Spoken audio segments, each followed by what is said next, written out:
예, 여당과 야당의 간사가 각각 조국 법무부 장관의 법무부 장관 후보자의 인사청문회 일정을 결정을 했습니다. 하지만 여당 지도부와 청와대가 반대를 하면서 상황은 다시 안개 속으로 접어들고 있습니다.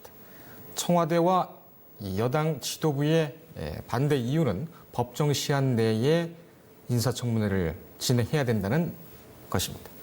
취재기자와 함께 자세하게 알아보겠습니다. 정치부 박주영 기자 나왔습니다. 자, 박 기자. 네.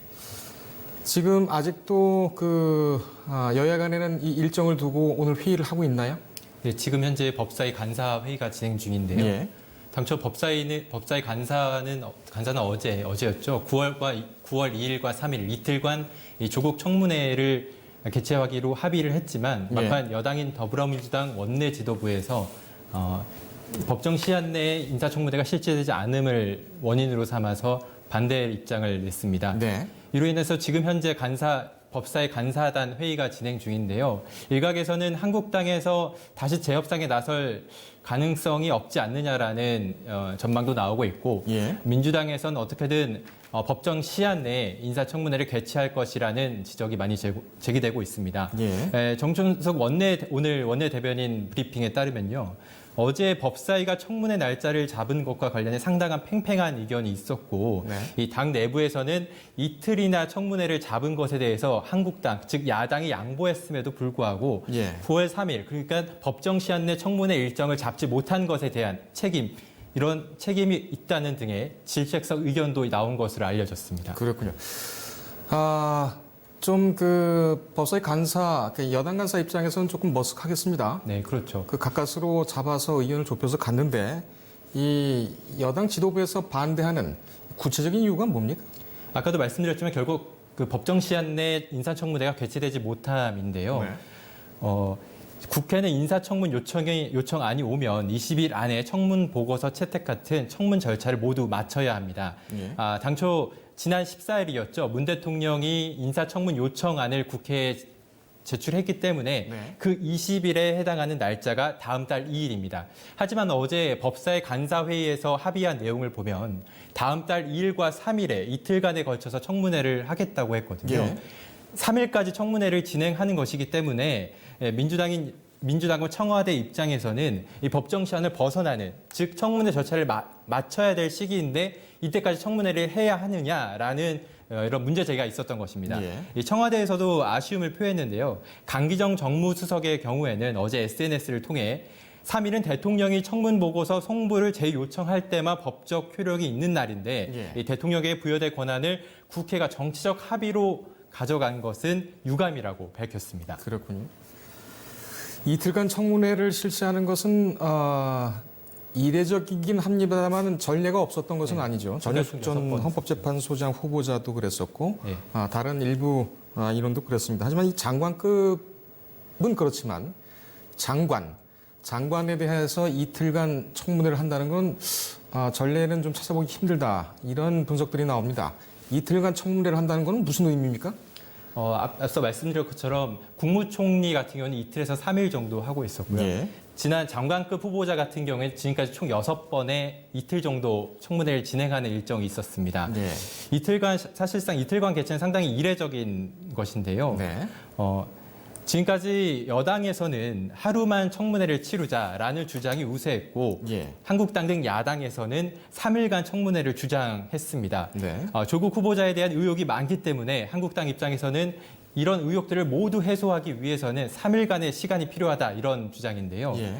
이 때문에 민주당에서도 어느 정도 고민이 있었던 것으로 보여집니다. 왜냐하면 의혹이 많은 상황에서 조국 후보자에 대한 의혹이 연달아 계속 제기되는 상황에서 네. 여론도 안 좋아지고 있고, 이러한 상황을 어느 정도 해소하고 해명하기 위한 청문회 장이 필요했던 것이죠. 그렇군요. 이 때문에 하루 동안 열리는 청문회를 하자는 고집을 좀 접고, 이제는 한국당이 3일을 제시했지만 3일까지는 안 되고 이 하루와 3일 이 중간 사이에 중재점이 필요했는데 이것을 바른미래당에서 이틀 정도의 중재안을 제시했고 예. 한국당과 민주당이 이 모두를 수용하면서 이틀간의 청문회 개최라는 가닥이 잡히게 된 것입니다.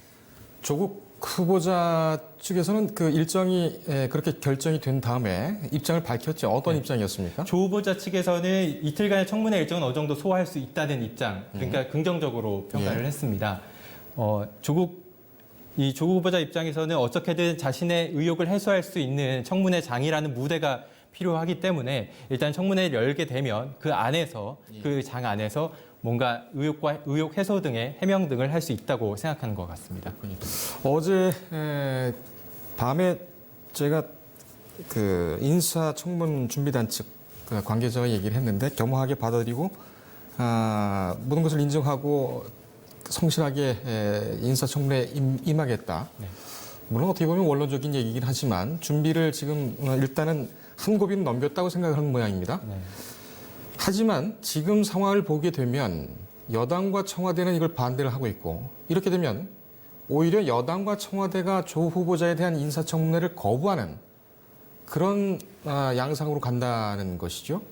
그렇게 되면은 이 자유한국당을 주체로 해서 야당 쪽에서 머리를 상당히 잘 썼다 이렇게도 볼 수가 있는데 현장에서는 어떻게 느끼고 있습니까? 일단은 여당 쪽 입장에서는 어떻게든 청와대를 통한 조 후보자 해명이 필요한 상황이기 때문에 예. 이전에 보면 지난해 12월 말이었죠. 당시에 운영위에서 조국 후보자, 당시에 조국 민정수석이 직접 운영위에 참석해서 한국당 의원들과 운영위에서 한판 공방을 벌인 바가 있습니다. 예. 당시 언론에서는 당시 운영위 활동 상황에 대해서 한국당의 완패다 이런 평가를 내리기도 했는데요. 네. 청와대와 여당에서는 이런 조국 후보자의 실제 청문회 장에 나갔을 때 이런 야당을 향해서 발언이나 이런 것을 통해서 어느 정도 지난해 말 운영위 공방 때처럼 충분히 의혹 해명이나 이런 것을 여론을 통해 해소할 수 있다고 생각하는 것 같습니다. 그렇군요. 지금 이런 가운데 지금 서울중앙지검 특수 2부에서는 서울대와 그리고 부산의학전문대 등 조국 후보자의 딸 입시 특혜 의혹에 대해서 강제 수사를 착수했습니다. 즉 다시 말해서 압수수색을 지금 진행 중인데 박 기자, 이 지금 딸 같은 경우도 그렇고 조 후보자의 인사청문회가 시작이 되면 증인 채택 문제가 상당히 좀 화두로 올라오지 않겠습니까? 네, 그렇죠. 근데 본질하고는 좀 빗나가는 것 같습니다. 인사청문 후보자의 인사청문회 대상은 조 후보자인데 가족들이 나오게 되는 그런 이상한 경우가 있을 것 같습니다. 이 난항이 또 예상이 되지 않습니까? 어떻게 보십니까? 네, 저도 이번 조국 청문회를 보면서 예상했듯이 지난번 윤석열 검찰총장 후보자 때 청문회가 떠올랐는데요. 예. 당시도 윤석열 후보자에 대한 인사청문회 관련된 증인 채택과 참고인 채택보다는 네. 이 주변 사람들의 공세에 이루어진 이런 증인 채택과 참고인 채택이 많았습니다. 네. 이 때문에 여야가 치열하게 공방을 벌이기도 했는데요. 한국당에서도 이번 조 후보자 청문회와 관련해 딸을 포함해 주변인의 많은 분들을 증인과 참고인으로 채택하려고 있습니다. 예. 현재 한국당 안팎에서 거론되는 증인들은 대략 20명 정도 되는데요. 예. 조 후보자의 딸 조모 씨를 비롯해서 한국병리학회지에 실린 논문에 제일 저자를 올린 단국대 의대 장모 씨, 조 후보자 딸이 2차례 유급을 했음에도 6번에 걸쳐 1,200만 원가량의 장학금을 준 노한중 부산의료원장이 우선 꼽히고 있습니다. 예. 이 외에도 사모펀드와 관련된 증인과 그리고 오촌조카 조모 씨 등도 거론되고 있는데요.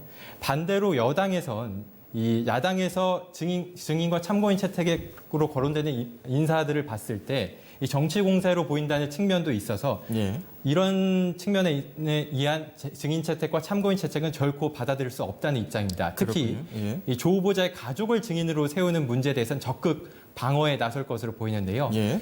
이와 관련해 원래는 당초 오늘 오전 10시에 어제 청문회 일정이 확정되었기 때문에 오전 10시에 법사위에서 전체 회의를 걸쳐서 증인 채택과 참고인 채택 논의가 있을 예정이었지만 네. 오늘 민주당 원내지도부에서 청문회 일정을 약간 유보했기 때문에 이 증인 채택과 참고인 채택은 이후에 오늘 법사위 간사회의에서 청문회 일정이 확정된 이후에 다시 논의가 될 것으로 보여집니다. 알겠습니다. 박 기자 취재를 참 잘했네요. 많이 했는데 조금 전에 보여주셨던 그래픽 다시 한번 보여주시겠습니까? 말로 나왔던 예산결산위원회, 교육위원회, 전체위원회 지금 여러 의원들이 얘기를 했던 부분들이 지금 나오고 있습니다. 법사위에서는 지금 누가 저격수로 준비를 하고 있습니까? 현재 법사위에서는 대표적으로 나서는 분이 김진태 의원과 그리고 예. 정점식 의원 예. 그리고 주광덕 의원 등이 공세적으로 나서고 있는데요. 예, 정점식 의원 같은 경우에는 황교안 대표의 최측근으로 황교안 대표와 같이 공안검사에서 최전선에 나섰던 인사입니다. 네. 이렇기 때문에 무엇보다 조국 후보자에 대한 의혹을 굉장히 강하게 제시하면서 나서고 있고 김진태 의원과 주광덕 의원도 예전 윤석열 청문회 그때처럼 의혹 제기와 함께 이런 해명 요구를 강하게 요구하고 있거든요. 예. 한국당 조국 그 청문회 특위 대책 TF에서도 활동을 하고 있지만 네. 이 세 사람이 가장 활발하게 활동을 하고 있고 그 가운데 김도읍 현재 한국당 법사위 간사가 예. 이 뒤를 뒷받치면서 청문회를 준비하고 있는 상황입니다. 그렇군요. 김진태 의원이야 입심 세기로는 아주 정계에서도 그렇고 정계 밖에서도 그렇고 정평이 나 있는데 네. 정점식 의원은 좀 활용이 약하다 이런 지적도 있습니다. 네. 가까이서 봤을 때는 어떻습니까? 제가 정정식 의원이 지난번 4월에 재보궐선거 당시에 예. 직접 후보자일 때, 국회의원 신분이 아닌 후보자일 때 한번 인터뷰를 한 적이 있었는데요. 그랬었죠?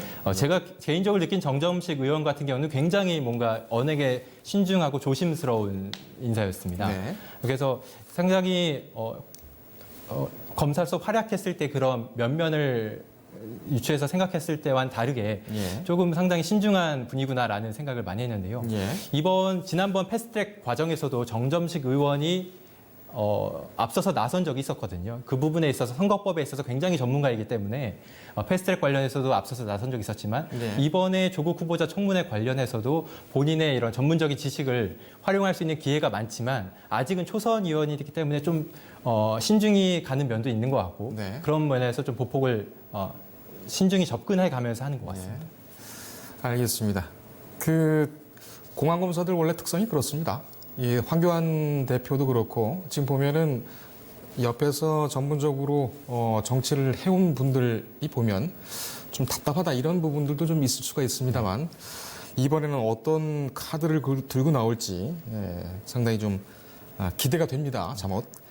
지금 정의당 같은 경우에는 조국의 데스노트 어제 원래는 결정을 하기도 있었죠. 이게 미뤄졌어요? 정의당 같은 경우는 어제 조 후보자 인사청문회 준비단으로부터 이제 오후 3시에 회의를 열고 답변을 들었습니다. 예. 조 후보자의 부적격 판정 여부를 결국에는 인사청문회 이후에 예. 결론을 내리기로 했는데요. 정의당은 어제 일부 소명이 준비단 측의 일부 소명이 충분하지 않다고 판단하고 추가로 이 소명을 조 후보자 측에게 요청하기로 했습니다. 그렇군요. 자, 지금 각 상임위 분위기를 보면 조국 청문회를 지금 방불케 합니다. 네. 아까도 그 그래픽이 나왔습니다만 예결위와 예결위와 교육위, 행안위 네. 여기서까지 다뤄지고 있어요. 네. 이 정도면은 블랙홀도 아주 상위급 같은데 지금 이 다른 상임위원회에서는 어떻게 이 상황들이 돌아가고 있습니까? 원래는 어제 열린 예결위 같은 경우만 해도 사실 결산 심사를 목적으로 연 예결위 회의였는데요. 예. 당시 이낙연 총리와 일부 장관들에게 집중된 모든 첫 질의는 조국 후보자 의혹과 관련된 내용이었습니다. 예. 그러니까 조국 후보자가 이런 의혹이 있는데 이에 대해서 어떻게 생각하시느냐. 조국 후보자의 청문회 전에 사퇴를 촉구할 장관으로서 예. 총리로서 제안할 의향이 있느냐 이런 질문이 대다수였거든요. 예. 어제 교육위와 행안위에서도 실제 법안 의결과 그리고 결산심사 내용이 있었음에도 불구하고 현장 질의 내용이 없었지만 실제 종합 의사 진행 발언을 함으로써 예. 질의를 대신하는 경우도 있었고요. 예. 이에 따라서 여당이 의사 진행인데 왜 조국 후보자를 거론하느냐 그런 반발도 내기도 했습니다. 이에 따라서 교육위 같은 경우에는 어제 예결위 같은 경우에는 밤 늦게까지 진행이 되긴 했지만 예. 교육위 같은 경우는 오전에 이런 조국 후보자를 둘러싼 공방으로 인해서 오전 한 2시간 후에 파행되기도 했습니다. 예. 참 국회의원들 일 안 하는 방법도 가지가지다 네. 이런 생각이 좀 듭니다. 그러면은 이 조국 후보자의 인사청문 일정 이건 어떻게 결정이 되고 언제쯤 이 결론이 나오겠습니까? 오늘 일단 지금 법사위 간사 회의를 진행하고 있기 때문에 네. 오늘은 그래도 어느 정도 가닥이 잡히지 않을까 생각이 되는데요. 아까 앞서서 말씀드렸던 것처럼 한국당에서 이미 2일과 3일로 개최 일정을 확정을 했기 때문에 이거에 대해서 쉽게 물러날 수 있을까라는 우려가 듭니다. 예. 또 민주당 입장에서는 결코 법정 시한 내에 꼭 해야 된다는 입장이기 때문에 이를 둘러싼 공방이 오늘 오후까지 법사회의를 이후에도 계속되지 않을까 싶고요. 예. 일각에서는 국민청문회 얘기도 나오고 있거든요. 네. 오늘 정춘숙 원내대변인 같은 경우는 오늘 라디오 프로그램에 출연해서 국회 청문회뿐만 아니라 국민청문회도 고려하고 있다. 국회 청문회를 한다고 해도 국민청문회를 안 할 생각을 하고 있는 건 아니다라는 입장을 분명히 했거든요. 예. 이렇기 때문에 국회 청문회가 미뤄지면 국민청문회를 먼저 할 수 있다는 일각의 지적도 전망도 나오고 있고 국회 청문회가 좀 더 앞서서 하게 되면 이 해명이 부족한 부분을 국민청문회로 대신할 수도 있다라는 의견도 나오고 있습니다. 알겠습니다. 금년간 그러면은 결정이 되겠군요. 결정이 되면은 다시 한번 나와서 설명과 이 취재한 바를 좀 전해주기 바랍니다. 오늘 고생했습니다.